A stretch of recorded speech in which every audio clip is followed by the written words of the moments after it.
வந்துட்டு வேலையில இருந்து வீட்டுக்கு வர்றப்போ என்ன மைண்ட் செட்ல வர்றாங்கன்னே புரிஞ்சுக்க முடியறதில்ல ஒரு சில டைம். வாங்கண்ணே, உங்ககிட்ட பேசுறான்னா வெயிட் பண்ணிட்டு இருக்கேன். கஸ்டமர் வந்துட்டு அதிகமா இருக்காங்க அப்படின்னா வர்றப்பவே ரொம்ப லோவா வருவாங்க. அப்ப வந்துட்டு நம்ம ஒருவேளை வீட்டுல ஏதாவது பிரச்சனை இருக்கு அப்படின்னு சொல்ல போறதுக்கே எனக்கு ஒரு பயமா இருக்கும்.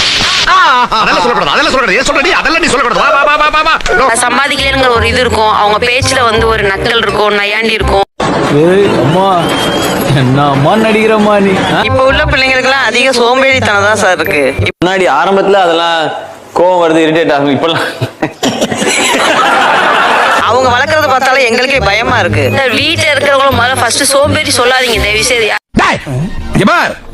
என்னை பத்தி உனக்கு தெரியாது. நம்ம நிம்மதியா படுத்தா கூட அப்பதான் பேப்பர் கப் வருவான், பால்கார வருவான், இல்ல யாராவது ஈபில இருந்து வருவாங்க. நம்ம படுக்கனாலும் படுக்க முடியாது சார் நிம்மதியா.